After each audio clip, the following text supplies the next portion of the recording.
weekend and we're live. And we're live for episode 32 of Slaaap Haaapy. That's right. We're here. We're doing it. I'm doing it.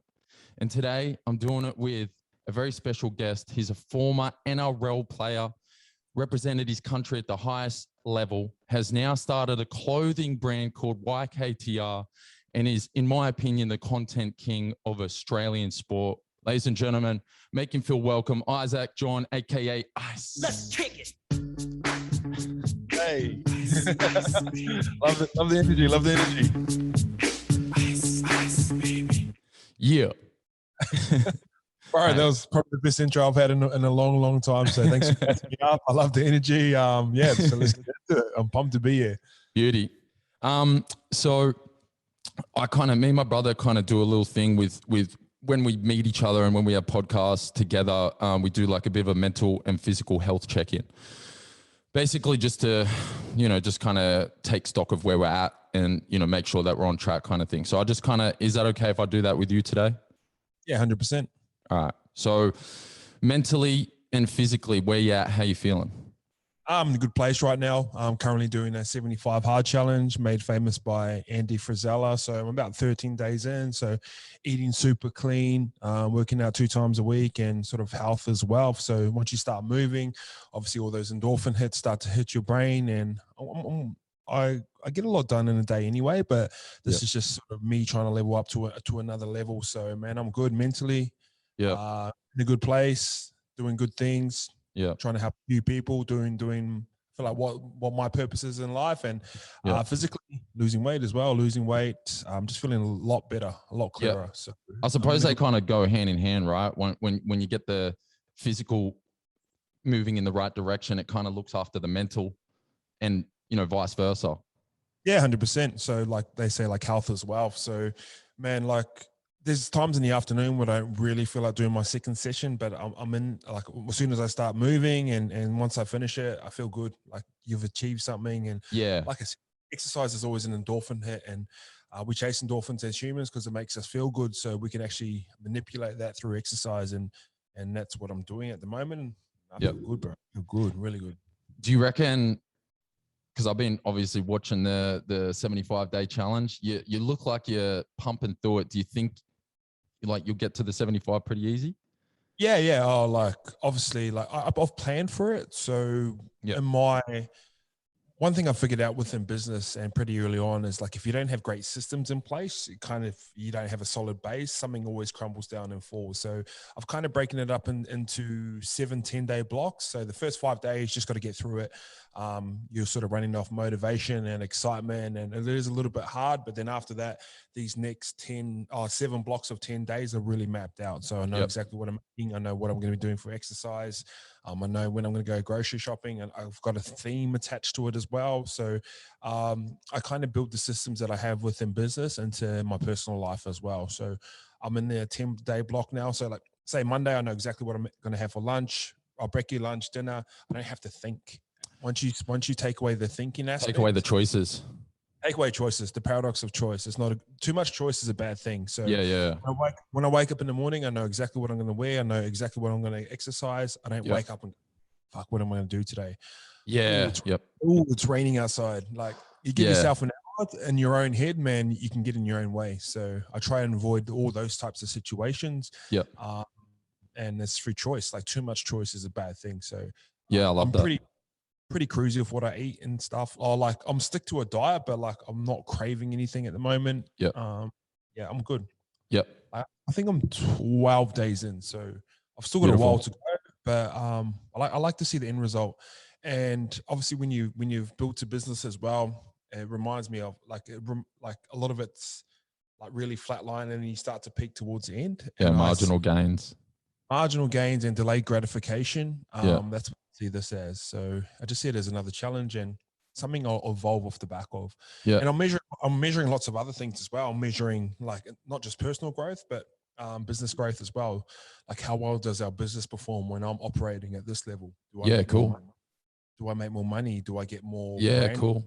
Like, so I'm measuring all that sort of stuff as well. And Is it? Do you mind if I? This is a little off topic, but do you mind if I ask what is a KPI that you're looking at the moment that might give you an indication that actually me leveling my health up is leveling the business up? Or so what I'm really starting to focus on is how those in and around me get better. So right, got staff now. We're doing like whiteboard sessions within. Yep.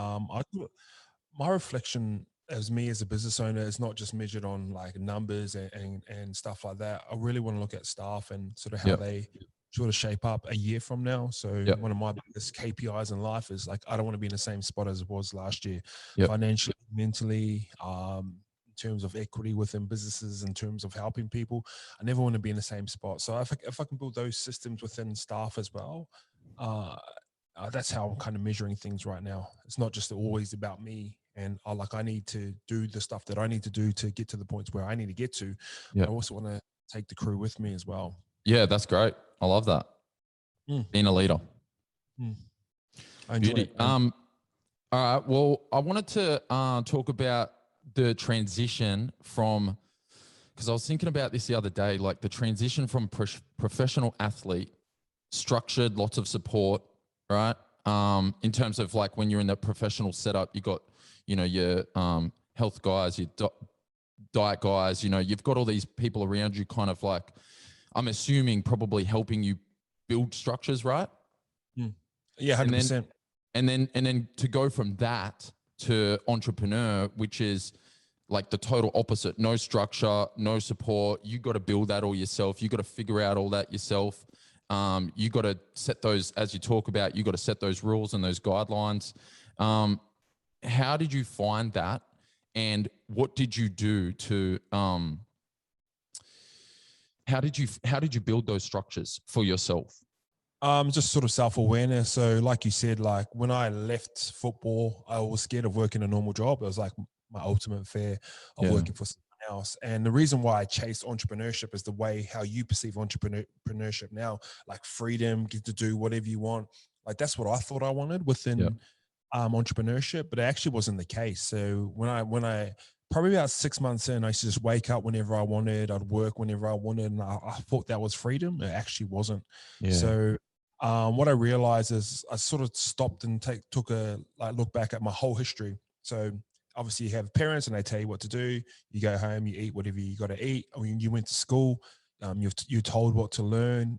You're at school from sort of 9 till 3 every single day. Then I went into high school. On this day, we're doing maths. On this day, we're doing science and all that. And then I moved straight into football. So I was always used to having my life structured in and around me. Yep. So once I started to structure my life the same way that I've been living my whole life, I became a lot more efficient. Yep. And like how you perceive entrepreneurship now, that's how I perceived entrepreneurship then, like freedom and get to do whatever you want. You don't have to answer to anyone, but you sort of realize that if you give yourself too much rope, you can hang yourself with it as well. Yeah, So, absolutely. I needed balance and I needed routine, and I'm probably more routine now than I've ever been. And sort of good things happen off the back of routine. Like I put up a tweet a while ago that said, I used to think routine was like anti-freedom. It's actually the quickest way to freedom. So That's a good one. I believe that. I genuinely believe that. Yeah, it's a weird paradox because you feel like there is this counterintuitive. It's very counterintuitive. There's this weird thought and underlying thought that like, freedom and I have all this time on my hands, but at the end of the day, you get what is it? Analysis paralysis or choice? Analysis paralysis. Yeah. Yeah. You just kind of, you have too much and it's almost like, no, actually this, specified getting up time and then breakfast and these things actually reduce choice fatigue, and it allows me to go do the thing that I really want to do better. So, and that's spot on. And Matthew McConaughey says in his Greenlights book, I just finished reading that. Fucking how good hell. Oh my God. I'm in love with that guy. Yeah, the audio book hits different as well. But he said something in there at the time, and me and Corey's with very similar but very different characters in the same sense. And he said one thing that really made sense to him. He goes, once you're doing nothing, no good usually follows. So too much time is also a bad thing as well. So yeah, too much freedom is a bad thing. Too much time, too much choice, everything that humans they think they're actually chasing. They're not. Like it's a trap. Yeah. The bucket is a trap. So Yeah. yeah, it's yeah, like we said before, it's kind of counterintuitive with the routine. Yeah. The way I do business is very counterintuitive. Hey, Mhm. let me help start a clothing brand, even though you may be in my competition, but I can help you. Yeah. And then once that doesn't happen, people support our brand. So Yeah. there's magic in that counterintuitive stuff. Yep. Beauty. Man, I honestly, I've just gone on the biggest like Matthew McConaughey binge lately. Like after reading that book, I'm like, I need whatever he said or done, I need to just get into it because that guy's unlocked whatever key there is to life, you know, just the What was your biggest takeaways from that book? balance, like and pursuing your like instincts, because he just spent his entire life just really trusting himself and listening to that voice. And I think that's one thing that I've probably done too much of the opposite of in my life is hearing that voice and then finding a way to not listen to it, because generally it leads me to want to go do something hard, you know? So just the way that he listened to his instincts, the way that he committed to himself, the way that he believed in himself really like resonated with me. You know what my biggest takeaway was? The art of storytelling, like how gifted he is at telling a story. And if you can capture someone's attention through the art of speaking, man, you can do a lot of great things in life. Yep. Yeah. Yeah. And I went straight away and watched Dallas Buyers Club. Yeah, so and I'm trying to find where Rain of Fire is. I can't fucking find it anywhere to stream it. So yeah. So if you ever get the chance to listen to the audio book, no, I did. I listened to the audio. Oh, so you listened to the audio? Oh, yeah. I thought you read it. So no. I mean, yeah, you got to say read when you listen to an audio book, I guess. Yeah. Hectic. All right, well, let's move it on. So speaking of books, I would like to know what your 3 most influential books are and why. Oh, shit, sorry. How to Win Friends and Influence People by Dale Carnegie, written in 1935, still stands the test slaps. of time. Yeah, it's one of those ones that I read pretty early on, and sort of once you got to understand people, like if you think you're in business, you usually sell a product or a service. Who do you sell it to? You have to sell it to people. So if you're doing negotiations with business people, you're negotiating with people. So the brand that's always closest to the people is always going to win. And I think whatever success YKTR has been built off the back of that. A lot of those, call them like tactics, I've used in scenarios that are a lot bigger than that. So example is I was actually talking to Mark Boris yesterday, but one of the reasons why I was on his podcast and I didn't really know who he was at the time, obviously being from New Zealand, sort of got a gist of people like, oh, this is kind of like a big deal jumping on his podcast. But once I've done a bit of study on him, one of the things that really resonated from that book is if you can get someone talking about themselves, they'll listen for hours. So everybody's own favorite subject. Yeah. So when I went into that conversation, he shook my hand at the start and it just kind of felt like a normal podcast, like he does one a week, and you know what I mean? And I sort of got talking about topics that he was actually really interested in. So he had a Greek background. He come from Punch Bowl. Like I'd studied all these things, and I was trying to find touch points very early on. And we had a really good podcast. And halfway through, he went out for a piss, and his staff goes, "I've never seen him this excited for a podcast." So that's awesome. That was really cool. And then like he put up a post yesterday, I reshared it. It goes, "Hey mate, thanks for sharing it. Hope you're well." Like small stuff like that, you know. Like he's one of the big dogs in this business space. So cool to have that kind of connect. And that was built off the back of that book. I think Atomic Habits from James Clear. Next that I really, really love.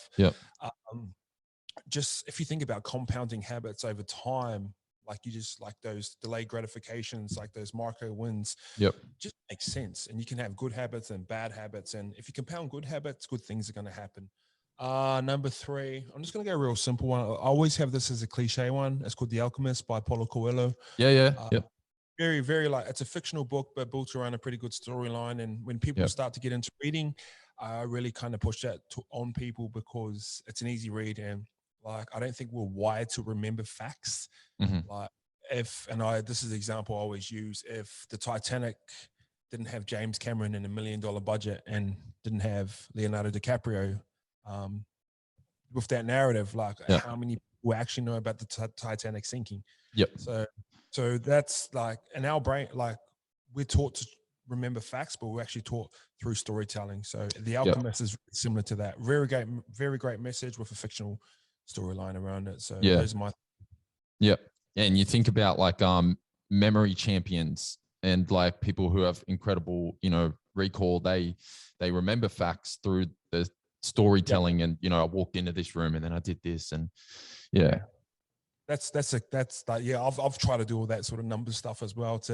My memory retention is actually really good, so I'm kind of fortunate. Obviously, it can be a lot better, but I enjoy that. Like if you clump those numbers together, so 23 could be Michael Jordan, and then 19 could be Michael Jordan scored 19 points in like 1960. Like you tell stories like that, and it's a great way to remember things. Yeah. If you think of us as a kid, like how do you fall asleep? Like your parents tell you a story. Yeah, like exactly. You're reading books. That's all storytelling. Hollywood's billion-dollar industry built off the back of visual storytelling. Yeah.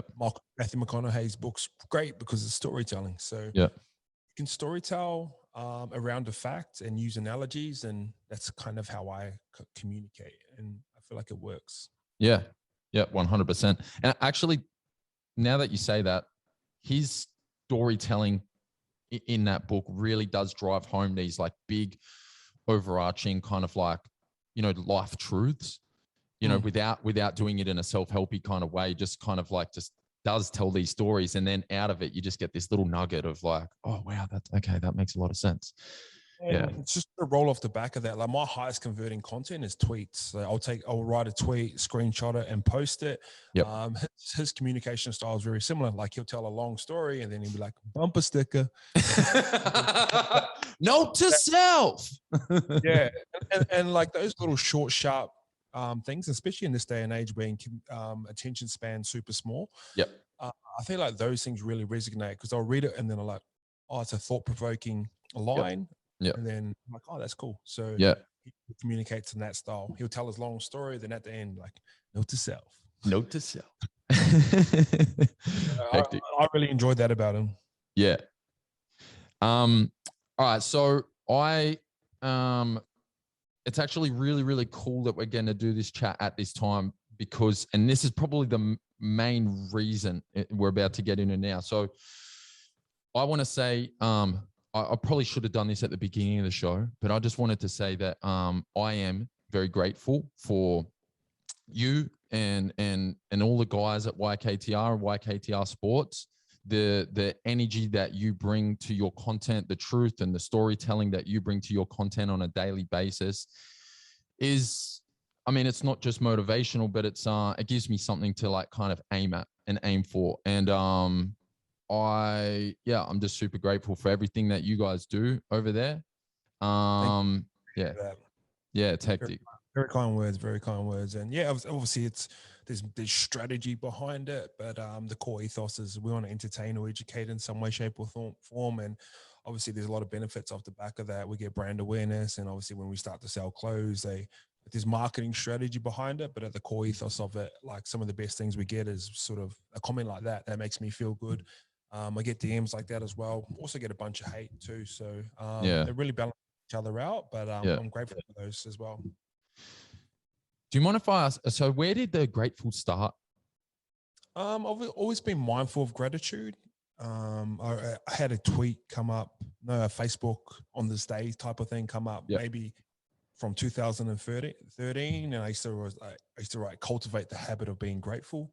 And then obviously, like Scope really started to re-push it at the start of this year. So he's like, just started saying grateful for everything. And subconsciously, I've always been that way inclined. Like I've always been able to see the upside in most things. And obviously you understand polarity of life. Without bad, there is good, or that sort of shit. But I think we just started being a lot more vocal in and around it. And some of it was even like sarcastic at the time. Like, I got a parking ticket, so I was like, grateful. Yeah, I remember that. Hit her target, and like that was wrapped around sarcasm, but it sort of puts a positive light in a potential negative situation. But in the context of whole life, $100 parking tickets, not that big. There's bigger shit going on. So it just kind of evolved from there, and obviously Scope was really pushing it on his podcast, and I don't know, just became a part of our DNA around in and around here. And like you said, bro, we pump out so much content. So a lot of the things that we do say actually really stick. So like doozy was the first word that ever stuck, or not the fake YKTR. And it's just because we put out so much content. But that was one where we just be like, oh, grateful. Like, it's a universal thing. Yeah. Like everyone knows that gratitude actually helps. I don't know to what extent that people actually know how fucking powerful it is. Yeah. It's huge, bro. It's huge. So just kind of become a part of our DNA. We've got a collection dropping soon called Life Appreciation Club. Hectic. Which is built around grateful. So that'll be cool. But yeah, it's just who we are. It's part of the daily practice now. And it works, bro. Yeah. So yeah, that's the one thing that, like, obviously Gary Vee does is he kind of tells himself, he kind of measures things up against the worst possible outcome. Like, you know, if something bad happens in a deal, he goes, well, look, it's not as bad as my mum dying, you know? I think if you can use it like that, and you can, I mean, you don't have to go to that extreme, but that's how you can definitely use it as a tool to kind of put everything in perspective. And I think realizing the power of gratitude and using it as a tool really allows you, I mean, just to get that perspective, just to get that clarity, and just to find joy in things rather than find things as like difficult or, you know, testing.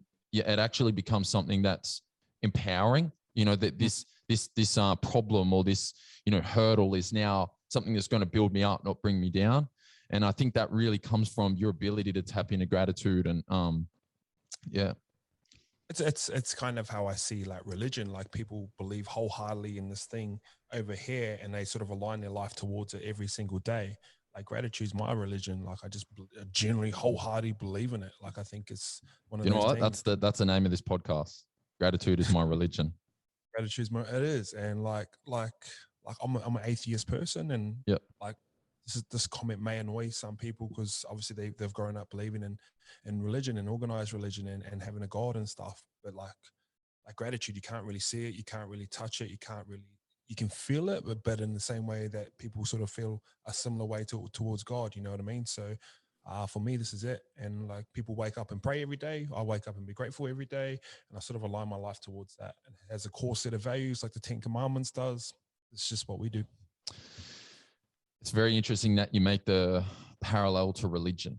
And the reason that's a touchy subject to sort of talk on as well, because obviously you're going up against, and like other subjects that are really weird to talk about when I talk about them is real estate. Like people really caught up in real estate. University degrees. And marriage. Like when I talk about these three things, man, you should see my inbox just go bang, they just blow up. Like, oh, and like everything I say in life, there's always going to be an opposite success story. So my biggest analogy I always use is the sun. Like some people see the sun and see like summer, a tan, go to the beach. Other people see it as the reason for drought, the reason for cancer. Like both are true. Yeah, that's true. Where you put your sort of focus on. So when I talk about like, and what have we been told since we were kids? Wake up, like grow up, buy a house, go to uni, get a safe job, get married. So you're telling someone over the course of their whole life that something potentially couldn't be true. I remember how disappointed I was when I found out like Santa wasn't true. You're rocking people's belief systems at that point. Core belief systems, bro. And it's a paradigm shift, and people start to justify everything that they've done. So when I sell courses, and then there's people with university degrees that can't get a job, they're looking at me, who the fuck's this guy? Like, why is he selling courses for $500 to $1,000? Because it doesn't fit into their core belief system of that justifies their 4 years of uni, that piece of paper on the wall that they haven't got a job. And it really starts to rock them, and then they start coming for me. Dogma is expensive. There's a guy that I follow, a music marketer in the States. He always says that dogma is expensive. If you're not willing to adapt, then you're gonna lose out somewhere.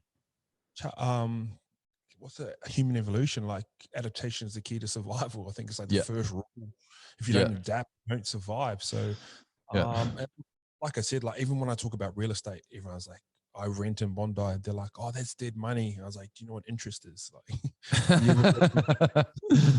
Yeah. And like people don't understand what interest is, which is even like scarier. So yeah, it's one of those, and like gratitude and religion and anything you've been told your whole life growing up, and some guy who hasn't gone to university, who's come from football, that runs a clothing brand, starts talking about a few different other things, starts to really rattle people. Yep. How dare he? Who the fuck is he? No one. All right, so I actually have a song coming out next Friday, and it's actually called Gratitude. And so it's the reason that like this moment right now is so like, you know, stars aligning kind of shit, is because this is an older song.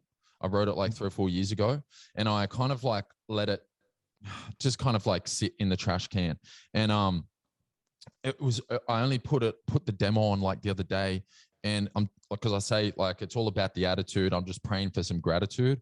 And I think all the like gratefuls that you kind of talk about, and like just the word kept popping up in my life, and I was just like, fuck, I gotta do something with this. Like I can't just like this is, it's talking to me, you know? Yeah, there's actually like, I think I don't know the exact names for it, but there's actually something at the forefront of your brain that like it's funny you say this exact thing, because analysis paralysis was something I heard a couple of days ago, and I've used it 3 or 4 times. Analysis paralysis. So like, it's fucking, so the universe sort of pops this stuff out, but there's actually something at the forefront of your brain. It's like once you learn something new, or like your brain starts looking for it. And just the best example, firing. Just the best example is like when you buy a new car, like, oh, I want to get this car, like no one's got it. Yeah. And then start driving around, pull it out the parking lot, and then fucking there it is. Everyone. How does everyone got this car the same day that I just got it? So, and that's actually part of your brain that pushes it forward. So this gratitude thing, and like subconsciously, even when we say it sarcastically, even when we mean it, even when things are going against us, we say it so many times that our brain starts to look for it. Yep. You start to look for gratitude in every situation. Yeah. So that's what it is for you. Well, it's a muscle.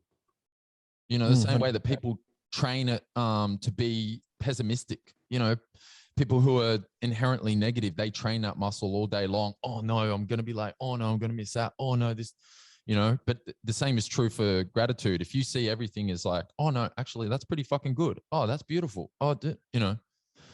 It's funny you sort of talk about that, because I'm doing whiteboard sessions in the office now. So I'm sort of making the staff sit down and go, hey, this is what you're going to learn today. Yep.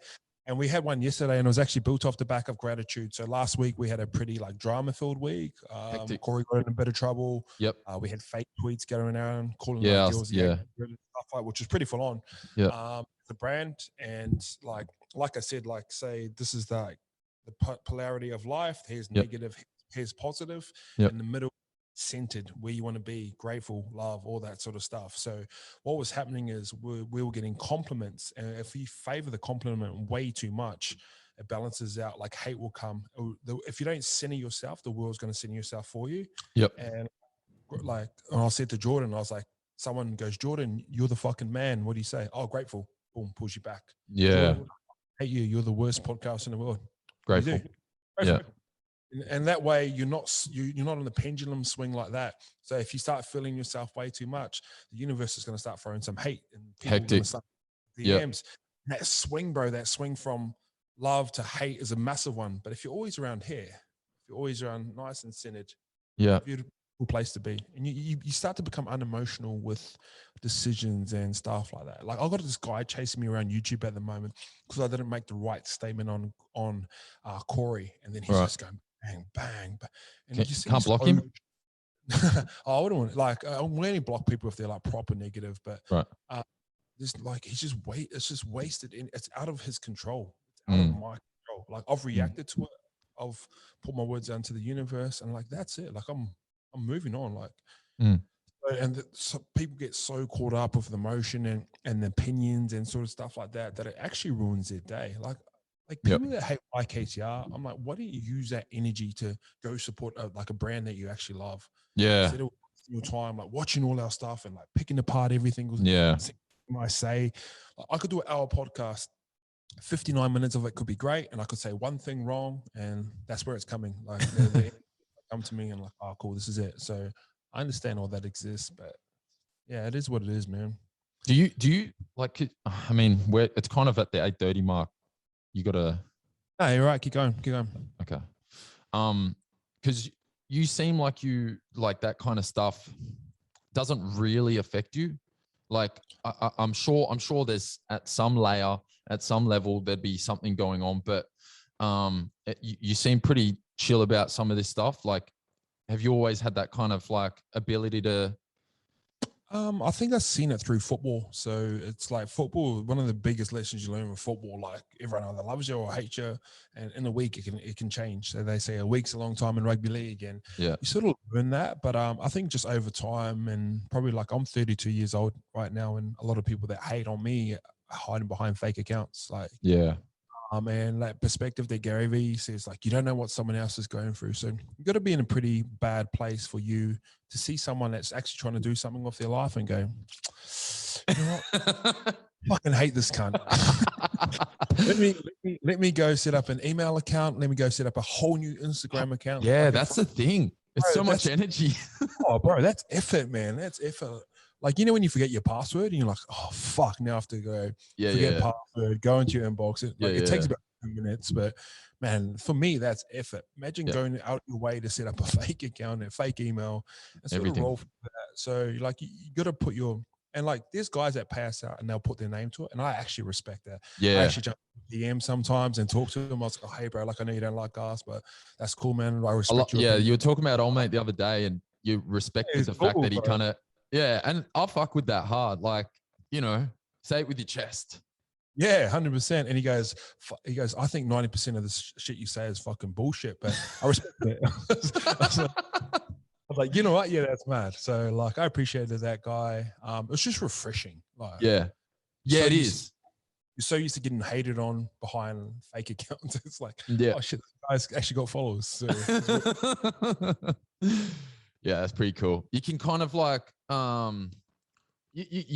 they can exist in the same space. You can exist in the indifference. You don't have to necessarily agree, but you also don't have to hate each other. You need both. Like, without the sun, the rain wouldn't feel so good. Without the cold, amen. Everything in life is polarity. There's always an opposite.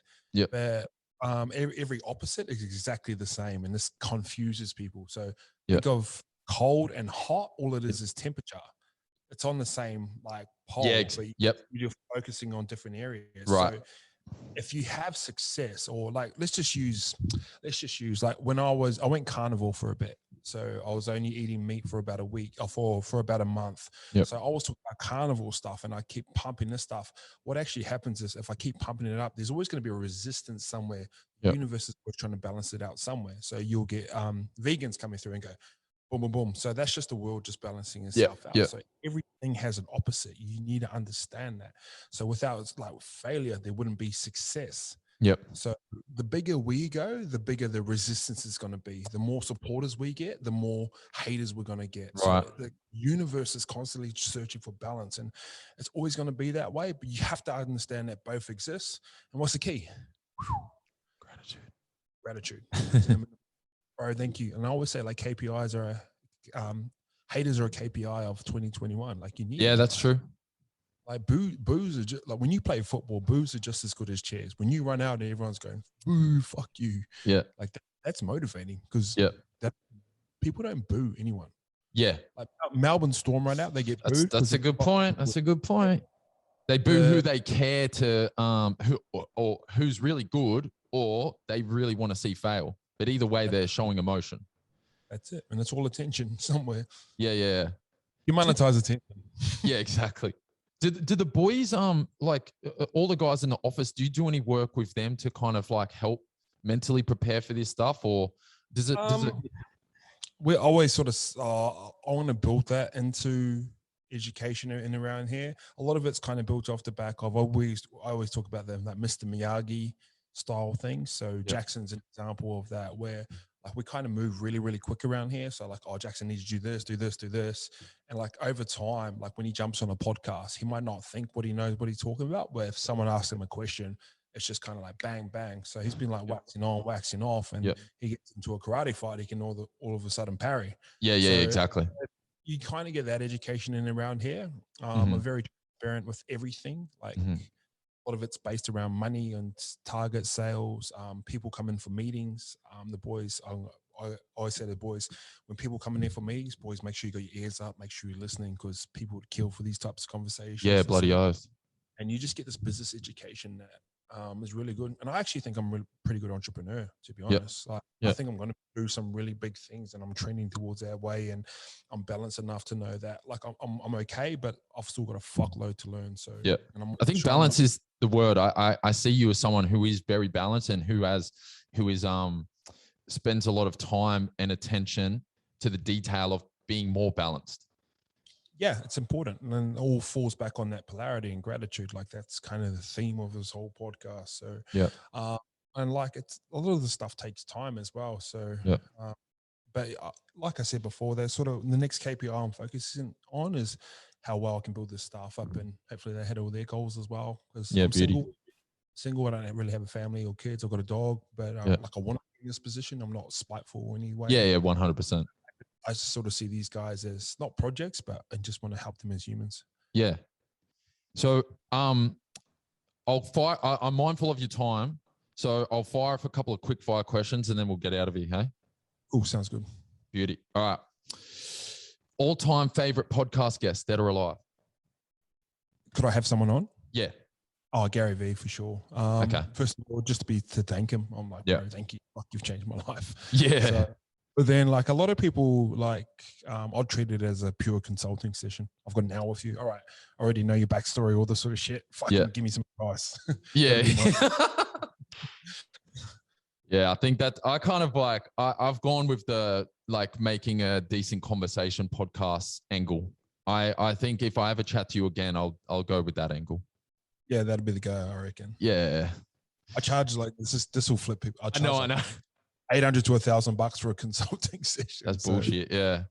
I should have just been like, fuck all my followers. I'm just here to get some advice. Yeah, I would. It's all right. I know that for next time. All right. One album you can listen to on repeat. Oh man, this is going to be controversial, but I'm going to go. Let's do it. Zach Brown Band, greatest hits. They're a country. Zach Brown Band. They're a country. I'll first cab off the rank. I was thinking like Life of Pablo. I don't know. I just really love that album from start to finish. There's probably two songs I don't like. So collectively as a thing, it's pretty sound. But I love like country music, man. It makes me feel good. Hectic. Okay. One movie you can watch on repeat. What's your album? My album? Yeah. Probably there's an album from J. Cole called Born Sinner. Yeah. Yeah, probably that. Well, yeah, I'm a J. Cole fan. Yeah. Yeah, Jake. Yeah. Man, I got in an Uber the other day with this young Pakistani guy, and as soon as I got in the Uber, he turns back to me and he goes, "Hey, if the music's too loud, let me know." That was the first thing he said. It wasn't a low or anything. If the music's too loud, let me know. And I was like, "Oh shit, here we go." And he turns it right up, and it was J. Cole, and I was like, "My G."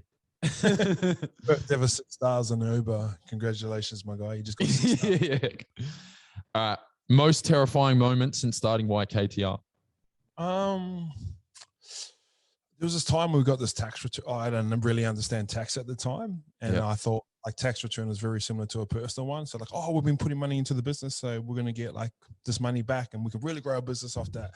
And he goes, no, you get no money back. And literally it felt like someone had punched me in the stomach. Like someone just went bang. Fuck. Yeah, it felt like I was winded. We were about 6 months in, like 8 months. So it was still early days, but I sort of sat on this park bench for like an hour and a half. I'm like, fuck, I'm just going to have to go more, bro.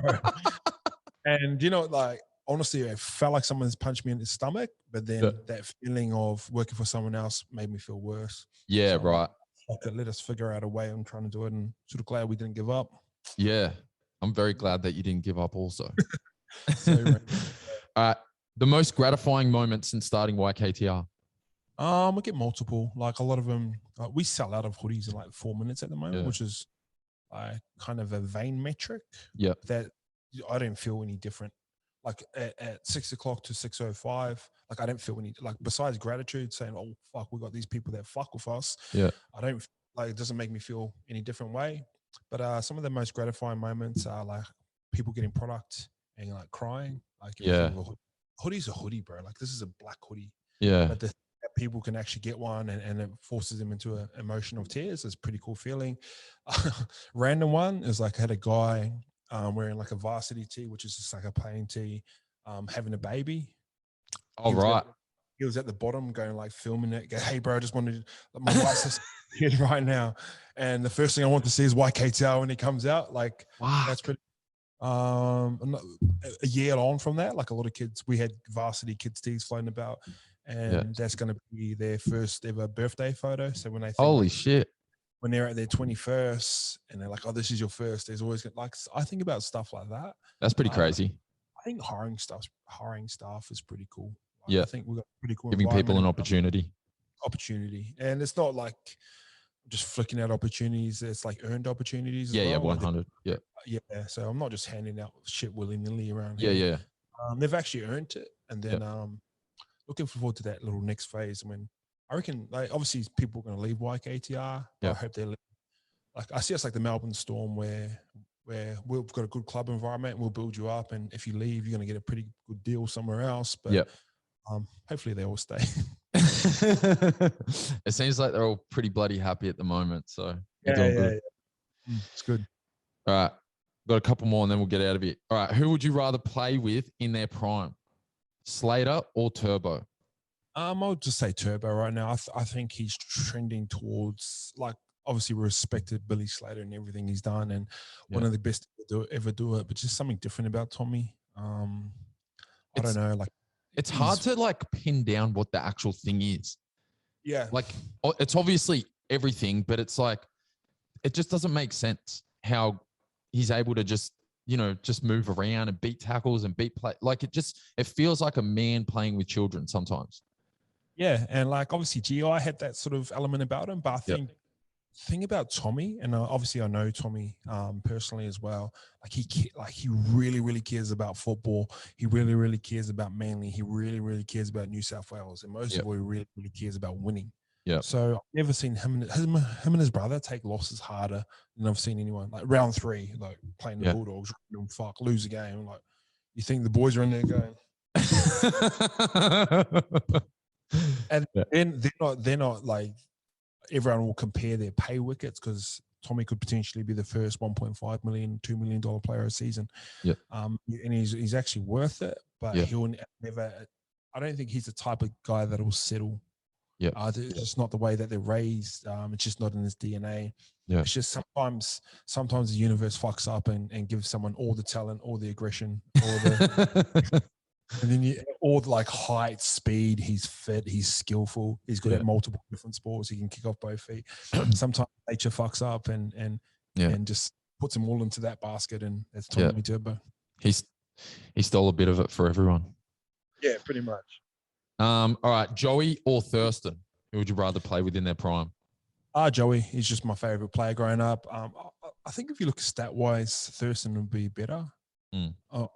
But I grew up on Joey. I would just love to play with him. I played 5'8" as well, so I would have been straight outside of him. So yeah, and obviously you hear about a few of the legendary parties afterwards. That's a real reason, isn't it? Yeah, 100%. He had one of the great rugby league minds, and you don't become immortal for no reason. So yeah, bloody oath. Favorite show on the YKTR network? I really enjoy Inside YKTR. Yep. Obviously, like, I do a lot of the talking on there, so it's a little bit vain answer, but it's a very transparent insight onto what we do. In terms of comedy, probably 10 and a Ken is probably our most popular. So probably one of those two. Yep. All right, 2 more. Dream YKTR collab. I was thinking about collabs the other day. So obviously, like, Nike is the big dog, but a couple low key ones that I'd love to do that are a little bit slept on. A Reebok shoe. Okay. The tennis shoe would be, in my opinion, would be pretty cool. New Balance as well. I'm kind of really big into New Balance at the moment. They're kind of slept on brands that don't really fall into our demographic, but I think a cool collab with Patagonia. Okay.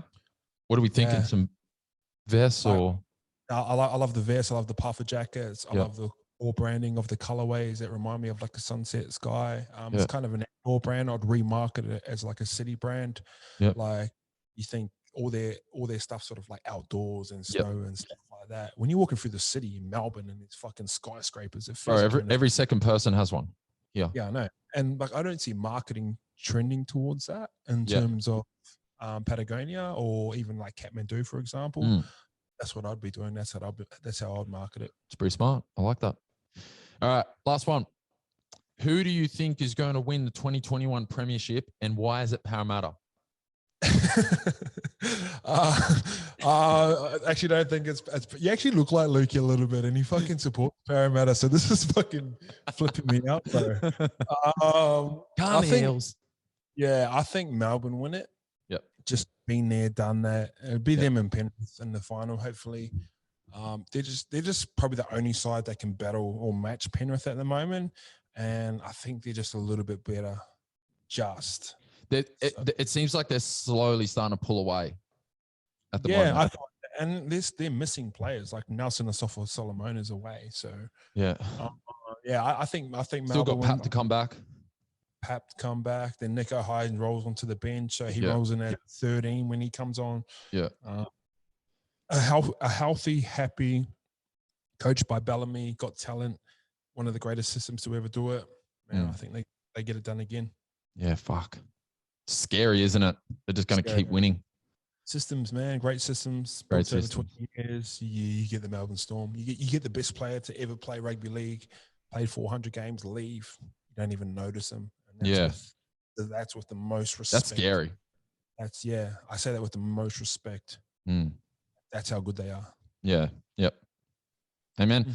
All right, beautiful. Well, that's it for us. That's it for me. Thank you very much for joining me. Very grateful. So much gratitude. Thank you for having the chat. It's been a lot of fun.